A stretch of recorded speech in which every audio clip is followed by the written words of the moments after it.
Good afternoon, everybody. You are most welcome to the INECO Foundation for Neurosciences and Wellbeing virtual conference. Above all, we thank the sponsors who have made it possible for us to be together, to the Fundación INECO team, and especially to more than 15,000 people in our country and abroad. Therefore, just to name them, we have from LATAM, the Caribbean section, USA, Canada, Italy, Spain, Israel, Qatar, Jordan, England, Ireland, and the Netherlands, and many other countries. We are really proud to have organized such an international and federal meeting this year. The topic is well-being. We know that well-being has become very different in the course of time, highly influenced by the different aspects of our lives, our friends, the sense of belonging, the idea of having a meaning and purpose in life, and many other factors. In these extraordinary times, challenging and unprecedented, well-being occupies a central position in the field of health. There are different perspectives concerning the concept of well-being from philosophy, economics, psychology, and biology. Today, we know that the state of well-being affects our brain and mind, causing positive changes and becoming a core issue in order to build our health. This is one of the most relevant reasons why this topic has become one of the most important fields of science, a field of study for neuroscience. The present and future challenge for well-being is even greater in Latin America, taking into account the degree of vulnerability in our population during and after the pandemic. The development of neuroscience, well-being neuroscience, can help restructure public policies in different fields such as health, economics, citizen behavior, social, technical, and cultural transformation, as well as protection of the environment and many other factors. Against this backdrop, we are highly honored to be hearing and listening to national and international experts to understand how we can build well-being in a robust, sound way in order to enhance knowledge and attention regarding this very important aspect concerning health, to help improve the quality of life of each member in our society and therefore deal with the concept of well-being in our groups. Thank you so much for joining us and being with us in our great virtual conference.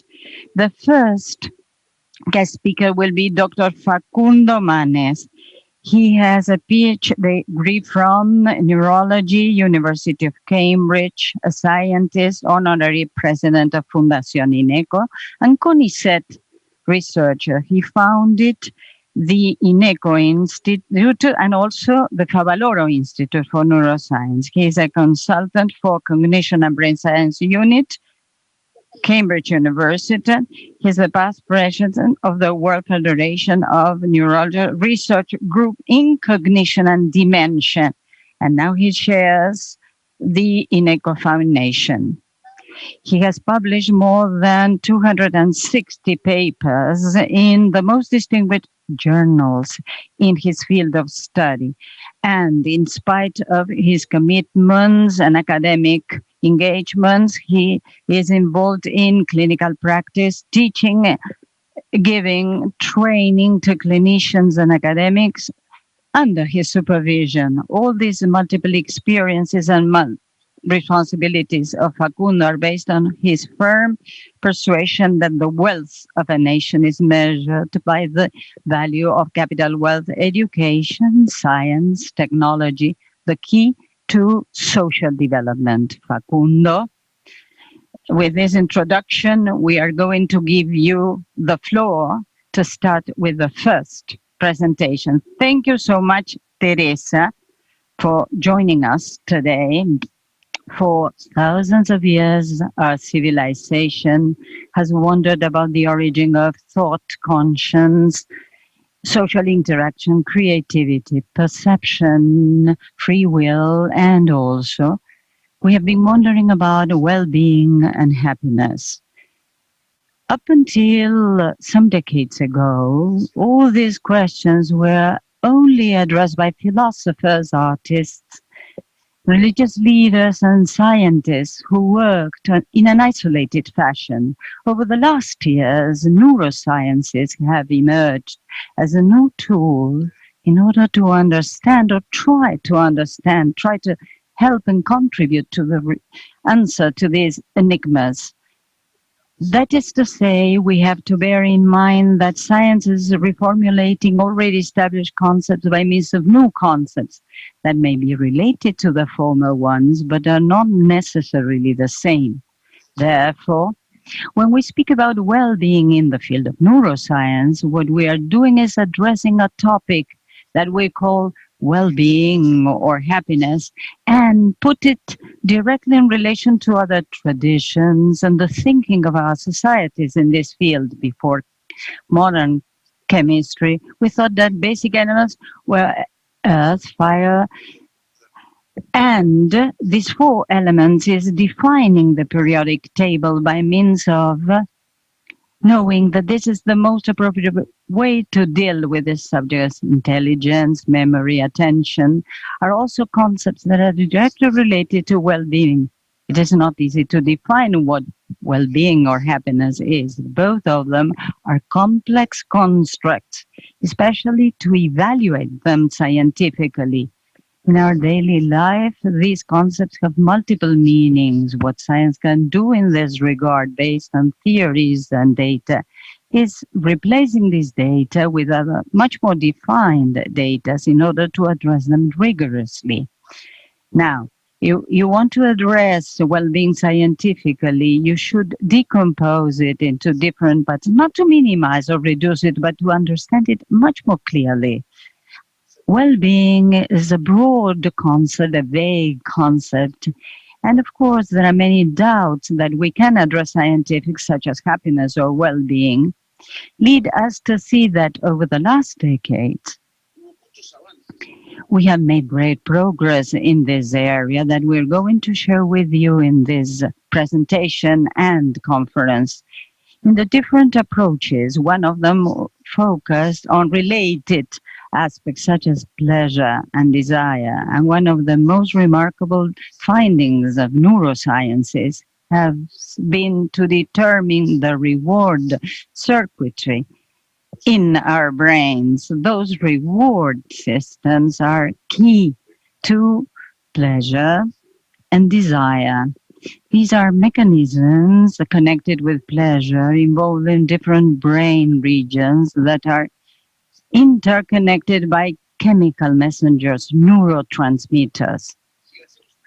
Now, if we organize a survey here among us or in the street, and we ask anybody, what do you think about happiness? How can you reach happiness? Maybe some says, well, I like to go on holiday to the Caribbean. I want to have money. I want to earn a specific award. I want to have love and romance.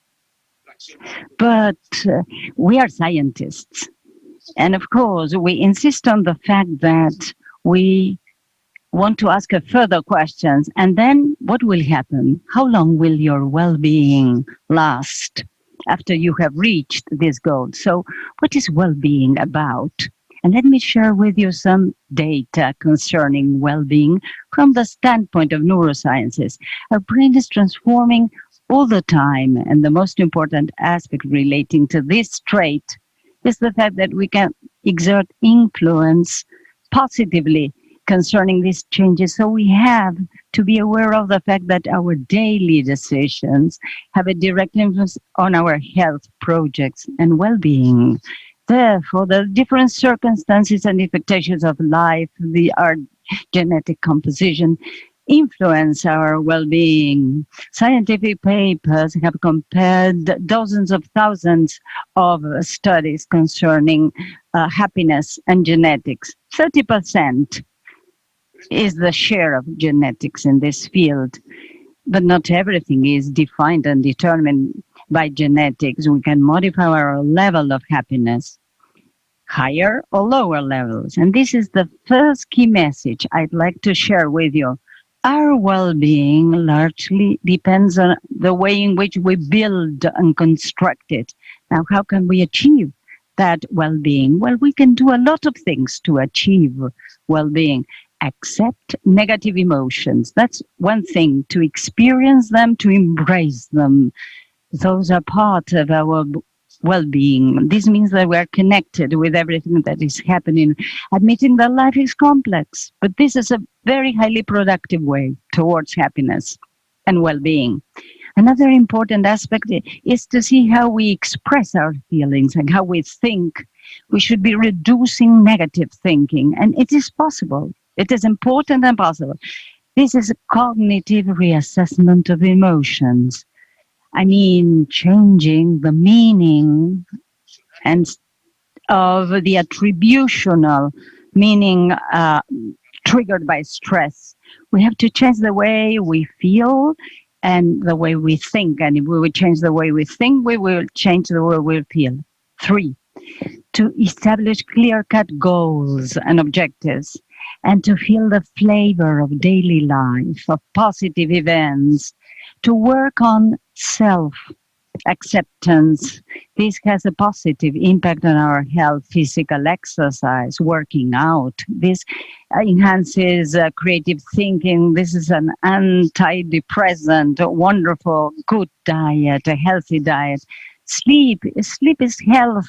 It has a direct impact on our immune system, memory, and our hormones.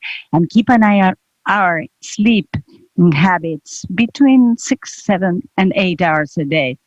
Sustained stress management is of the essence. We have to keep an eye on our cognitive state and try to adapt ourselves and adjust ourselves to our real possibilities. We have to learn how to say no. This is very important. And the pursuit of perfection will not be helping you if you want to achieve true, sound, sustained well-being. We have to let go of these things. We have to manage expectations.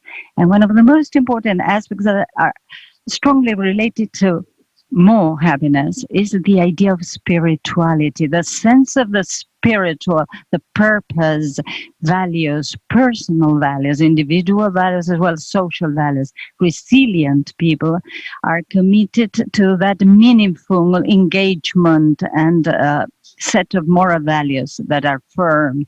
And all this is related to well-being. You have to enjoy the present time. You will be happier and healthier if you do that. You should focus your attention on what's happening right now. We're trying to achieve the next goal. We are always positioning ourselves in the future. And we are falsely believing that we are busy, we are working, we will be successful. Instead of focusing on the present time. Focusing on what's going on right now, to try to avoid multitasking, which is facilitated by modern technology, will help us to be happier and more successful. Unlike what many people think, intelligence or educational attainment are not directly related to well-being, not even youth, even though you know that youth is highly valued in our society. The elderly are many a time much happier than us, and gratitude to say thanks. Instead of being worried about what we do not have, we should be happy with what we are having. I'm happy and I'm grateful of being alive, being able to move my hands, my feet. We all have daily projects and motivations that require distress and concern. And these are, the factors of external or outer life. But many people can achieve their goals. And once they have achieved them, they think, I will be much happier. I will be much more relaxed. I will not suffer from this stress. And this is not so. When you achieve one goal, you want to achieve another. extra goal. If you win one, you want to win two. If you have been 15 days in the beach, you want 30 days in the beach. And then when you are playing soccer, you won the World Soccer Cup. Instead of thinking that you will be happier, if you are happier along the road, saying, I feel gratitude for what I'm having today. This is not a hedonistic position. This is not connected with pleasure. Extreme situations of pain or adversity are related to passion, altruism, and also the idea of embracing, full embracing that you are vulnerable because we are human beings. Another important thing connected with wellness and well-being is optimism. You should cultivate optimism. Part of research in this field is connected with different happiness-related states. Different philosophical currents, the hedonic one says you should enjoy immediate pleasure, food, landscapes, friends, and the eudaimonic position based on long-term satisfaction and contentment as a result of achieving your goal, that it's the result of your work, planning, and effort. At present, beyond the fact that science maintains this division, positive psychology specifies through three ways: pleasure, commitment, and meaningful life. And another underlying idea that we generally have is that well-being, either you have it or you don't. But there is a continuum between pleasure and displeasure. We people try to modify the circumstances of life, money, romance, the partners, to be happy, to feel okay. But we know that we should have a capacity for hedonic adjustment. But those external changes will not produce or cause long-term satisfaction. Martin Seligman proposed a theory of well-being stemming from different researches, taking into account 5 elements with 3 properties to favor well-being, because that's the goal and end, the end, to have a meaningful life. And these can be measured independently from these 5 elements: positive emotions, pleasures, ecstasy, feeling comfortable with the life, hedonism, sex, eating, watching TV, I don't know, you have a shower with warm water, whatever. Flow, the idea of flowing, a specific psychological state whereby you feel that you are vanishing into thick air and you feel that you are just there in a cloud, giving you pleasure, like singing, dancing, cooking, gardening. This is a very pleasant state. You're just flowing, going with the time, with the space. Everything is having a different reality. Meaning is of the essence, that is to say, to find a purpose that is going beyond ourselves, and also achievements in life, and basically human relations. Harvard psychology studies have shown that intimate, caring relationships are one of the main factors for any kind of life that will be worth living, the good life. How can we enjoy human relationships? This is of the essence. We are feeling well-being. We're social beings. And those things that give us confidence, trust, flow, pride, involve other people. So we have to consolidate human relationships. Our environment has a direct influence on us today. In the COVID-19 pandemic times, we have to express our feelings, knowing about all these feelings. I mean, kindness, gratitude, courage, generosity are all factors that lead to well-being. Being altruistic activates reward, to be to feel solidarity. For instance, when you are helping a charitable institution, activate your brain in the region of pleasure. Generous people have more friends, sleep better, and can overcome the difficulties of life. They are much more resilient. An unhappy brain is a less intelligent, a less creative, and a less productive brain. What we are now living is putting to the test our abilities for regulation. Many communities will emerge from this pandemic much more efficient, resilient, and stronger. And this goes beyond our own control. We can find more well-being if we are cooperative, pro-social, that can avoid the fact that we are pessimistic. Pablo Neruda, in his Ode to the Happy People, says that happiness is a state of being absolutely fulfilling. He says, let me be happy this time. I'm here today. I'm nowhere. It is happening right now because I'm happening right now. Happiness is happening here, walking, writing, or sleeping. I'm happy. Whatever I do, I'm happy. And I'm going beyond the meadows. I feel my skin is a special tree. Birds singing, water flowing, the sea near, and I feel the bread meeting, and the air is singing as a guitar. This poem is related to building our own well-being, building our well-being and writing our poetry and singing our songs. Thank you so much, Facundo, for sharing this perspective on the challenges that we're having in the COVID-19 times.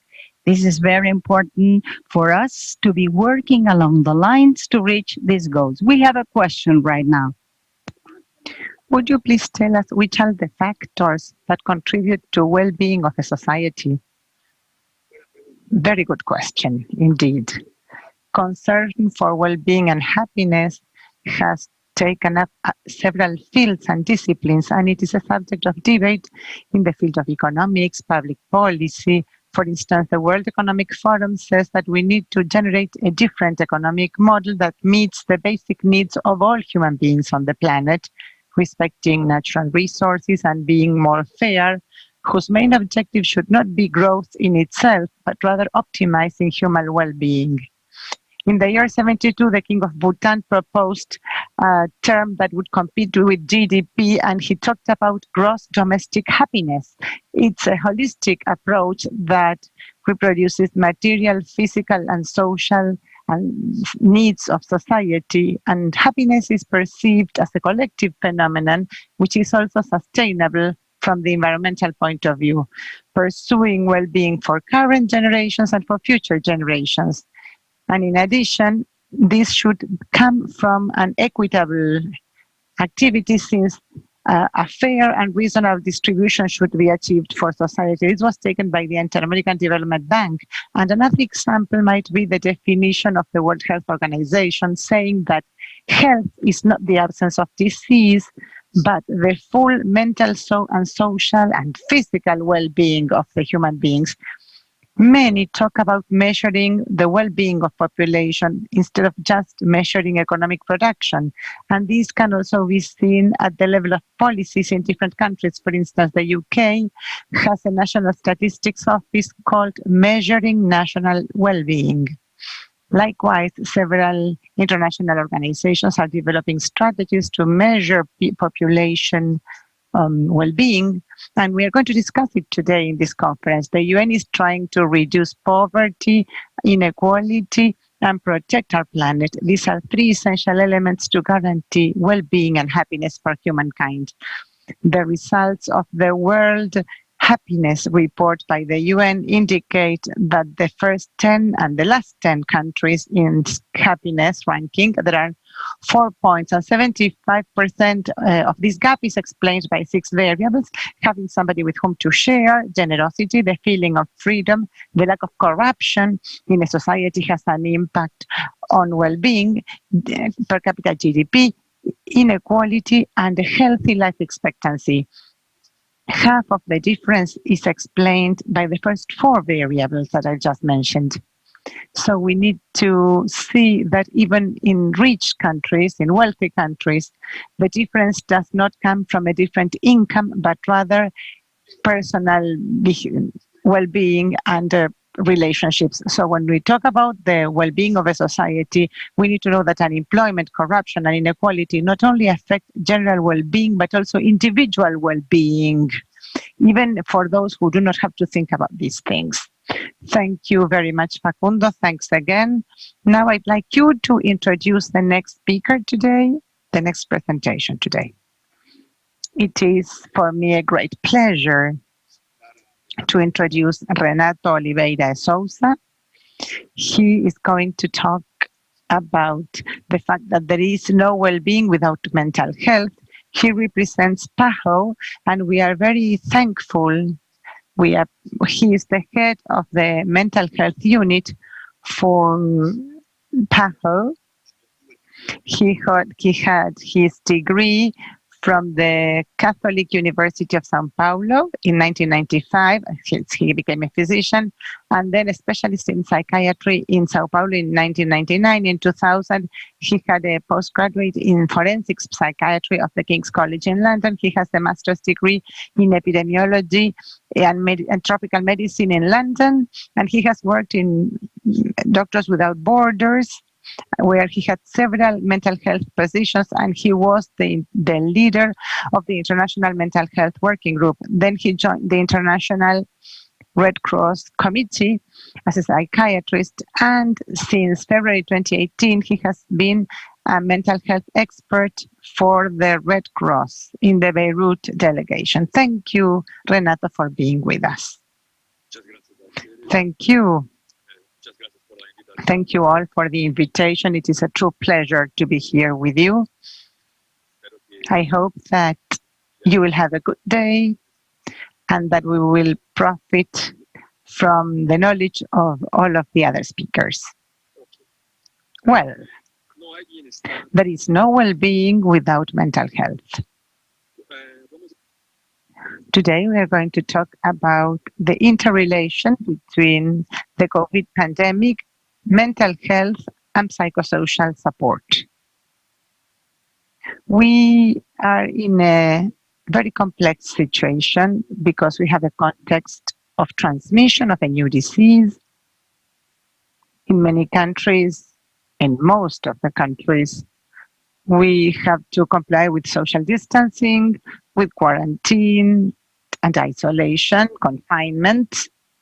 Most people are far away from their family and their loved ones. There have been many losses. Many people have lost relatives because of COVID. And we also know there is the economic impact affecting livelihood because of the pandemic. All of these factors, as well as others, are very important risk factors to develop mental disease and for mental health problems. As is to be expected, these factors affect mental health of populations. There is increased fear, more anxiety, more uncertainty in population.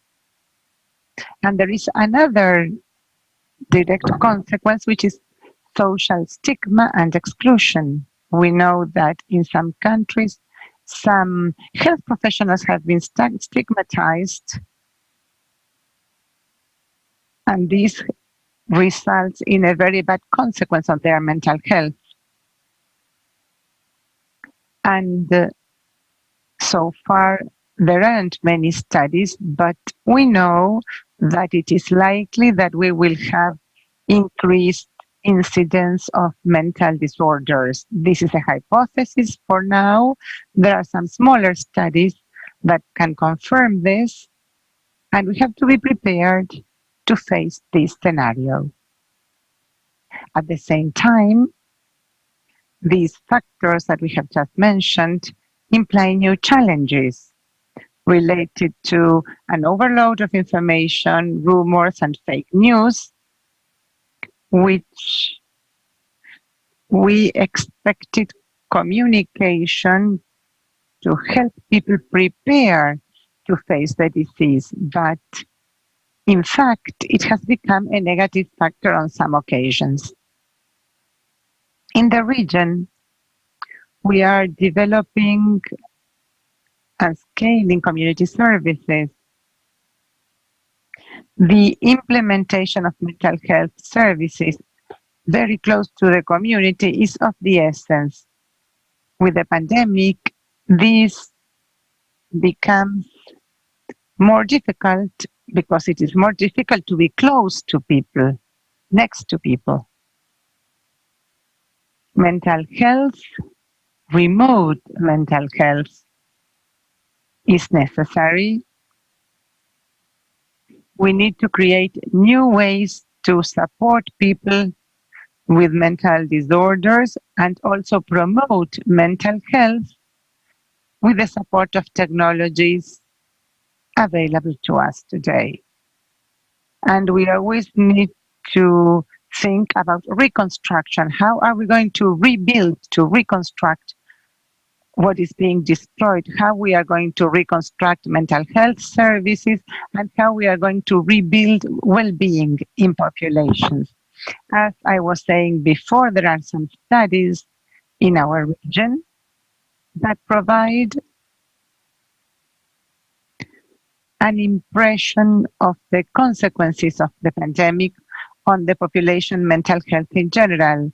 There is a national survey in the United States indicating that almost half of the adults pointed out that their mental health had been affected negatively. In Brazil, there is also a study indicating that more than 50% of adults have experienced anxiety, moderate anxiety, and 20% has had severe anxiety or anguish.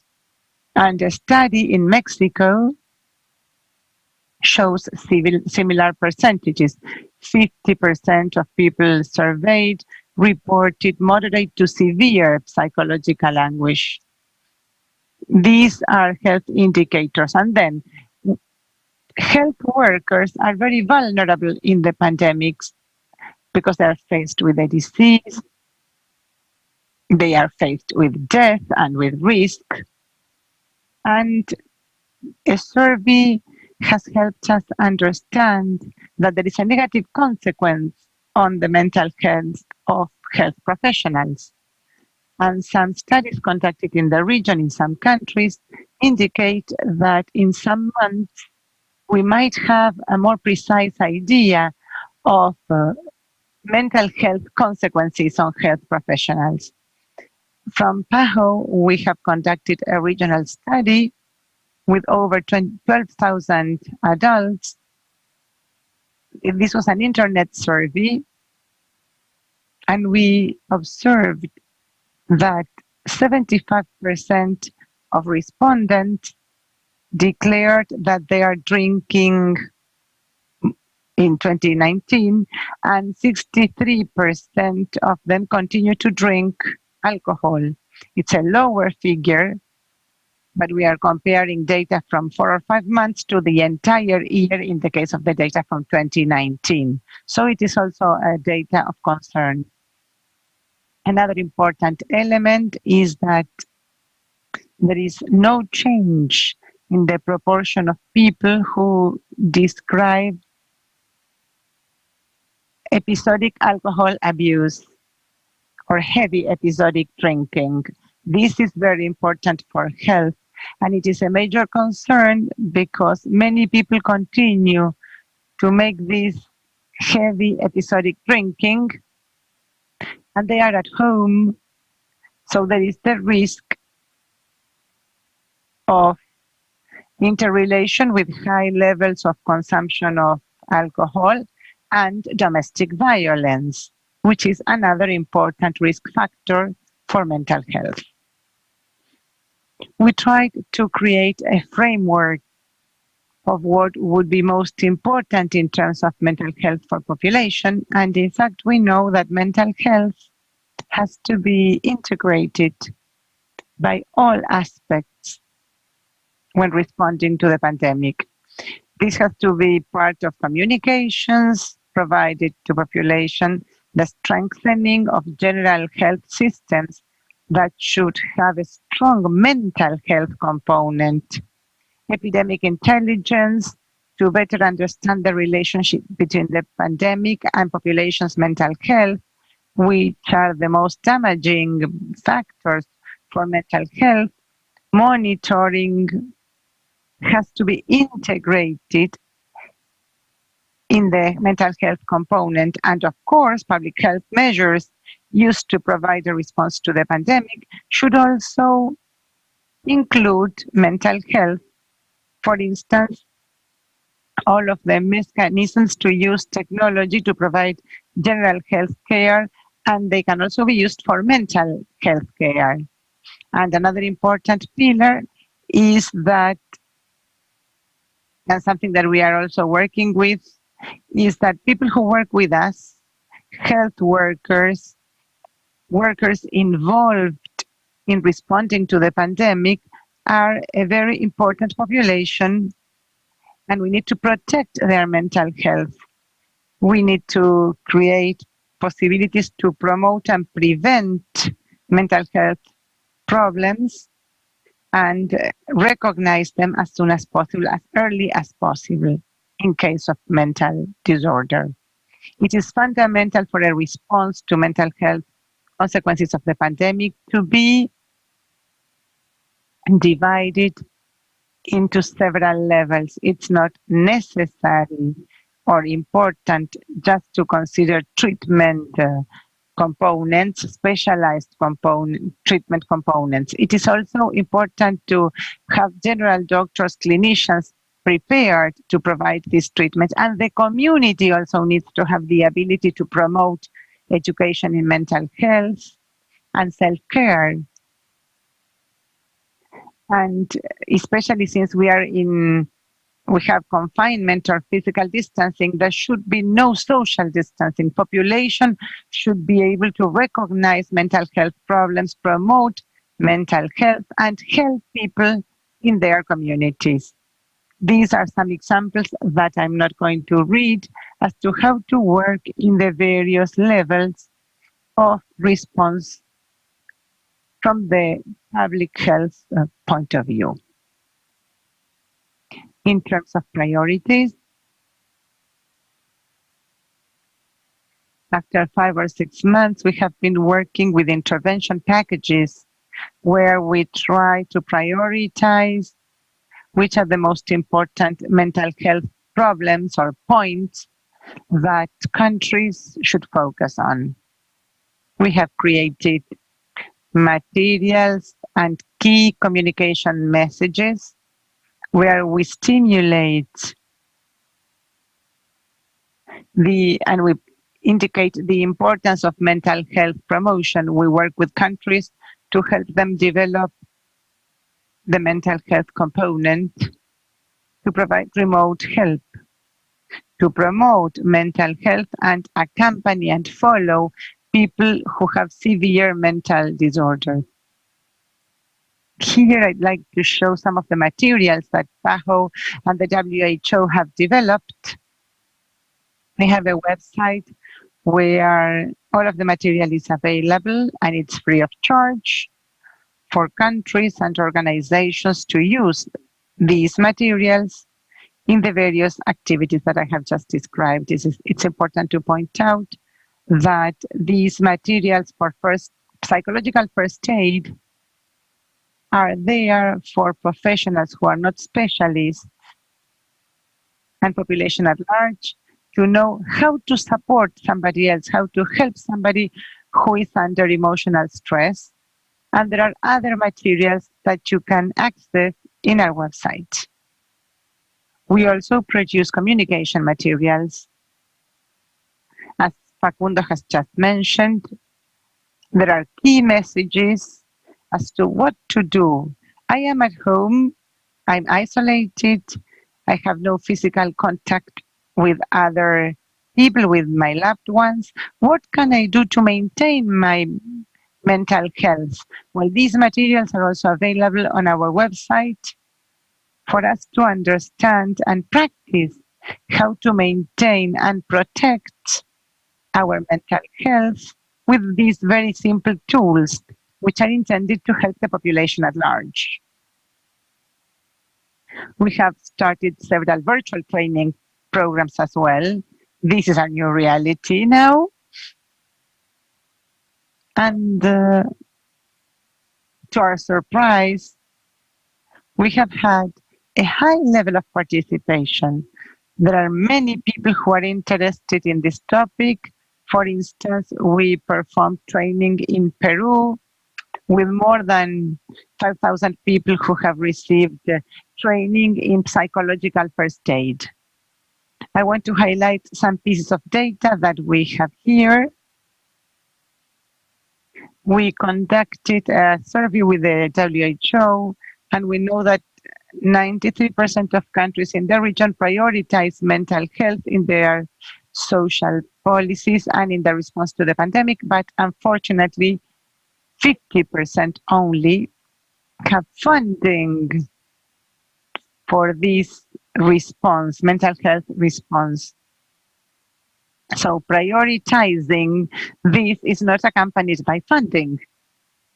And we have seen that in many countries, mental health services are not on the list of essential healthcare services. Oftentimes, mental health services are of the essence in this occasion. They are so necessary, and sometimes they are closed. For instance, school mental health programs are not available because schools are closed, and so children and adolescents are not receiving this kind of assistance that they used to. So we do have many challenges ahead. We need to better position mental health, self-care for all members of population. It is fundamental for this to be widespread. We need to prioritize the integration of mental health in primary health care. We need to perform remote interventions that need to be developed. Population at large need to have access to these remote interventions. And one of the most important elements, as I said before, is funding or financing for mental health services. These are some of the materials we have. Thank you so much for your attention. Thank you, Renato. Excellent presentation. Thank you for your presentation and for the materials that you have offered. It's very important for people to know what to do to mitigate the effect of the pandemic on mental health. Let me ask you a question. What are the fundamental measures that the PAHO and WHO consider countries should implement in this new normal and in the post-pandemic in order to improve the well-being of population and mental health especially? Thank you, Facundo, for the question. It's a very important question. In situations where resources are scarce, it is of the essence for countries, especially lower income countries, to prioritize what to do. What component in the mental health response is the most important? Mental health and psychosocial support, of course. We are working with some countries attempting to suggest, and the main priority is central coordination, having coordination mechanisms in the health ministries that are interdisciplinary to organize the response in the various regions of the country. It's a very important component. And the second point that is very important is communication, as I said before. Informing people of the problems, reporting on how to protect mental health, how to get help when they need it. So making people informed so that they will have the knowledge necessary. And the third component that is also very important is to strengthen health systems. It is there that lies the health response, especially primary health. More than ever before, it is of the essence to strengthen primary health care and integrate mental health in primary health care. And another important element is monitoring. With data, with knowledge, we can be more able to provide the appropriate response. Excellent, Renato. This is very important. Thank you so much for participating in this conference. Fundación INECO thanks you, and we will remain in touch. The next panel session will be on well-being and development. It will be chaired by Dr. Fernando Torrente. He is the head of the Institute of INECO for Public Policies.